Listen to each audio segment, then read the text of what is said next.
আজকে 16ই ডিসেম্বর 2025। ইতিমধ্যে প্রত্যেক বুথে বুথে পশ্চিমবাংলার প্রত্যেক বুথে বুথে যে এসআইআর কার কার নাম বাদ পড়েছে তার খসড়া তালিকা প্রকাশ পেয়ে গেছে। আপনারা কিভাবে দেখবেন স্টেপ বাই স্টেপ আমি দেখিয়ে দিয়েছি, আমার ভিডিওটি দেখুন, আপনারা বুঝতে পারবেন। এবার এই খসড়া তালিকায় কিন্তু আপনার বুথে যতজন মারা গেছেন, যাদের ভোট শিফটেড হয়েছে বা পাওয়া যাচ্ছে না, সেগুলো কিন্তু আছে, মানে সেগুলো বাতিল করেছে, ভয়ের কিছু নাই। এবং যাদের কোনো ত্রুটির কারণে বাদ পড়েছে, ধরেন 2002-এ নামের কোনো যদি মেল না থাকে, বা যদি বাবা বা মায়ের নাম না থাকে, বা কারো নাম না থেকে যদি বাদ পড়ে থাকে, তো ভয়ের কিছু নাই। হিয়ারিং হবে, হিয়ারিং এ যাবতীয় তথ্য যেগুলো চাই সে তথ্য আপনি বিএলও কে দিবেন এবং আপনার নাম উঠে যাবে। প্যানিক ছড়াবেন না, প্যানিক হবেন না, সুস্থ থাকুন।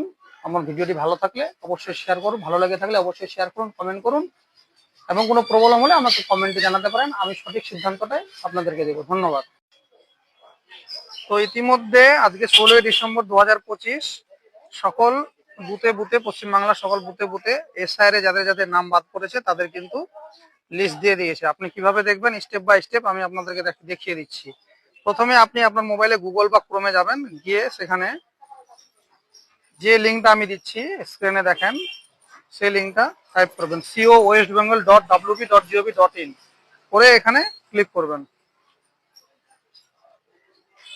ক্লিক করার পরে স্ক্রিনে দেখেন এখানে চলে আসছে নিচ দিকে ডিস্ট্রিক্ট সিলেক্ট করতে বলছে, সেখান থেকে ডিস্ট্রিক্ট সিলেক্ট করবেন। যেমনি ধরেন আমি একটা ডিস্ট্রিক্ট সিলেক্ট করলাম মালদা।